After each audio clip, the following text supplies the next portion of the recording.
We're going to start our newest book. It's an old new book from the co-author of Getting to Yes comes The Power of a Positive No.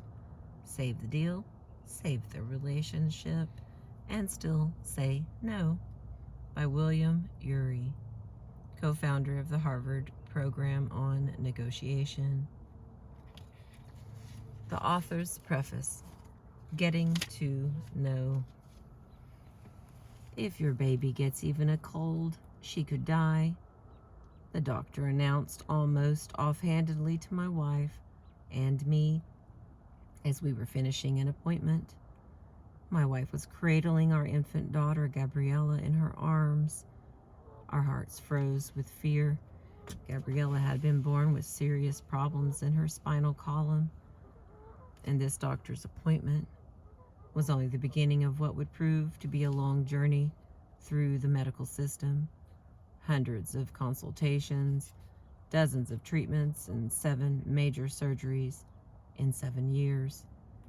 While our journey is still ongoing, I am happy to write that despite her physical challenges, Gabriella is healthy and happy. Looking back over the past 8 years of negotiating the maze of doctors, nurses, hospitals, and insurance companies, I realized how the process has called on all of the skills I have learned over the years in helping others get to yes with their negotiation issues. I also realized that for me personally, the key skill I needed to develop to protect my daughter and our family was saying no. It began with saying no to the communication style of doctors who, however well-intentioned, created unnecessary levels of fear and anxiety in the hearts of parents and patient. It continued with saying no to behaviors such as medical residents and students barging noisily into Gabriella's hospital room in the wee hours of the morning and treating her as if she were an inanimate object. In my life work, it meant saying no to dozens of invitations, requests, and urgent demands to give my time, precious time I needed to spend with family or researching medical issues. But my no's needed to be nice. The doctors and nurses, after all, had my child's life in their hands. They themselves were under huge levels of stress in a dysfunctional medical system that limited them to spending only a few minutes with each patient. My wife and I needed to learn to pause before responding in order to make sure that our no's were not only powerful but respectful. Like all good no's, ours were in the service of a higher yes. In this case, a yes to our daughter's health and well-being. Our no's, in short, were intended to be not negative, but positive no's. They serve to protect our daughter and create the possibility of a better life for her and ourselves. We were not always successful, of course, but we learned over time to be more effective. This book is about the crucial art of delivering a positive no in every area of life. I am, by training, an anthropologist, a student of human nature and behavior. I am, by profession, a negotiation specialist, a teacher, consultant, and mediator. I am, by passion, a seeker of peace. Ever since I was a child, witnessing quarrels at the family dinner table, I have wondered if there was a better way of dealing with our differences than destructive arguments and fights. Going to school in Europe, only 15 years after the end of the Second World War, with the memories still alive and the material scars still visible, made me wonder all the more. I grew up in the generation that lived under the threat, seemingly distant but constantly present, of a Third World War, one that put humanity's very survival in question.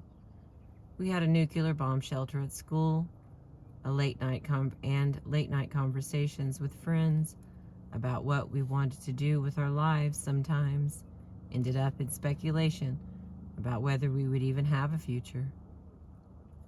I felt then and feel even more strongly now that there has to be a better way of protecting our societies and ourselves than threatening one another with mass destruction.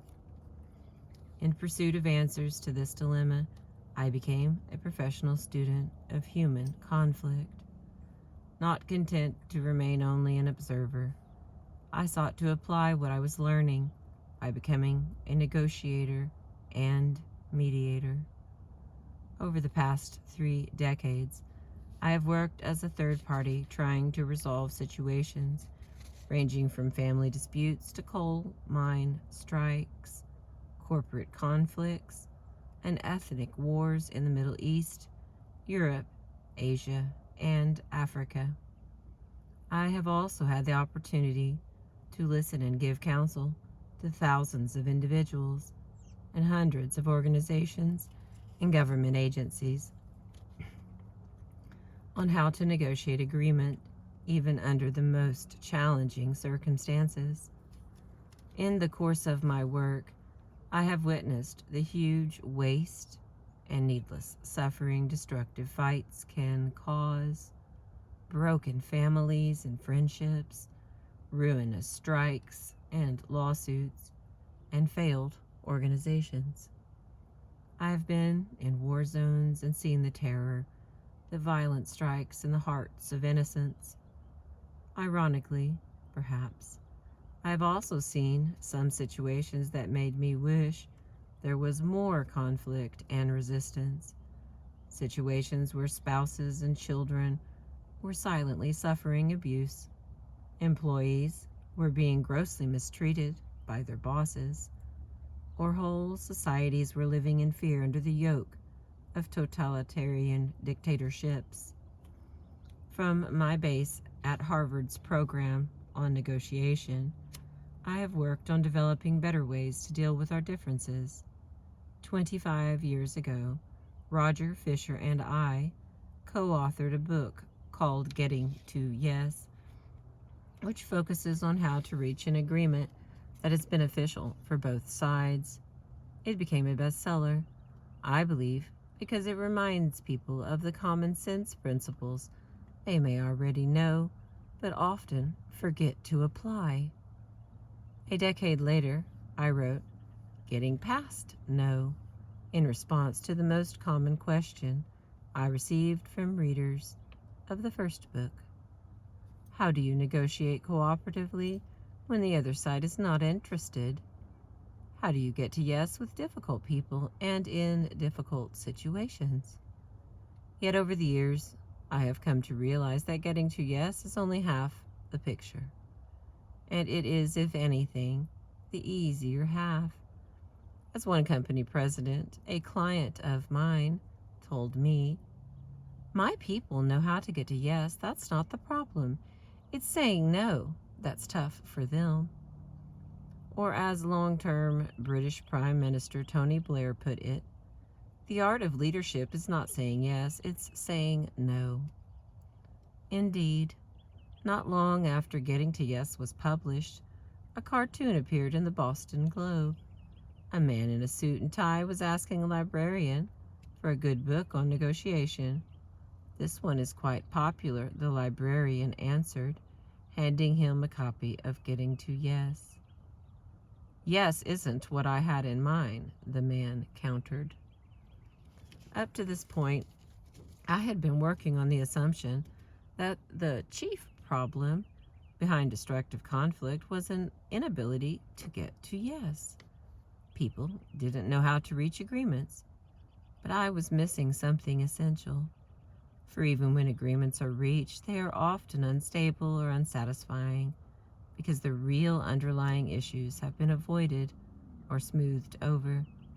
The problem only deferred.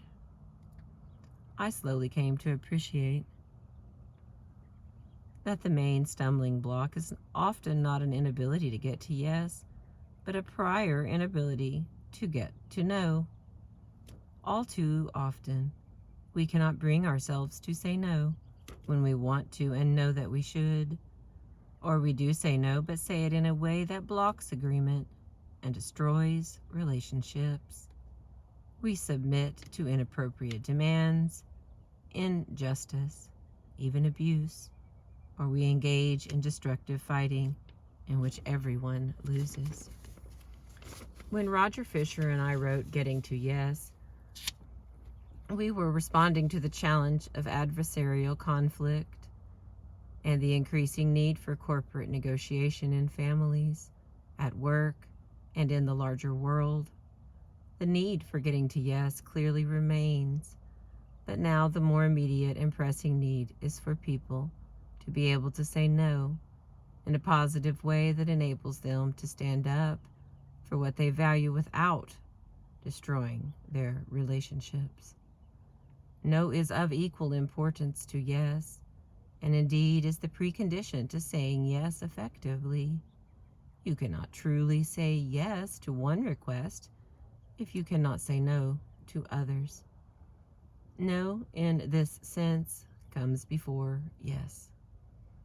This book, The Power of a Positive No, completes what I have come to think of as a trilogy that began with getting to yes and continued with getting past no, where the focus of getting to yes is on both sides reaching an agreement, and the focus of getting past no is on the other side overcoming their objections and resistance to cooperation. The focus of The Power of a Positive No is on your side, on learning how to assert and defend your interests. Since the logical sequence is to start from your own side, I have come to see The Power of a Positive No not so much as a sequel to the other two books, but more like a prequel. The Power of a Positive No provides a much-needed foundation for getting to yes and getting past no. Each book stands alone, yet complements and enhances the others. I see The Power of a Positive No not only as a negotiation book, but as a life skills book. For all of life is a dance of yes and no. Each of us, every waking hour, is called upon to say no, whether to friends or family members, to our bosses, employees, or co-workers, or to ourselves. Whether and how we say no determines the very quality of our lives. It is perhaps the most important word for us to learn to say gracefully and effectively. A word about language. I will use the term the other to refer to the other person or other side to whom the no must be said, and the demands of grammar notwithstanding. I will use it with the antecedent they to avoid having to say he or she, or to choose one gender over the other. I will also capitalize the word no, words no and yes, in order to highlight their importance and relationship. And a word about culture. While saying no is a universal process, it can take different forms depending on the local culture. Certain societies in East Asia, for instance, put a premium on avoiding the use of the word no, particularly in the context of close relationships. People do say no in these societies, of course, but in an indirect fashion. As an anthropologist by training, I have deep respect for cultural differences. At the same time, I believe that the basic principles of the positive no apply across different cultures, understanding that the particular techniques for implementing the principles will vary somewhat from culture to culture. Let me conclude with a note about my own learning journey. Like most people, I find it challenging to say no in certain situations. In both my personal and professional lives, I have said yes when in retrospect I found myself fervently wishing I had said no. Sometimes I have fallen into the trap of attacking or avoiding when I would have been much better off engaging the other side in healthy conflicts. The power of a positive no reflects what I have learned from my own life, as well as what I've seen and experienced during 30 years of working with leaders and managers all around the globe. My deepest hope is that you, the reader, will learn as much from reading this book about the essential art of saying no as I have from writing it. The next one will be the introduction. Thank you for being with me and listening. I appreciate you.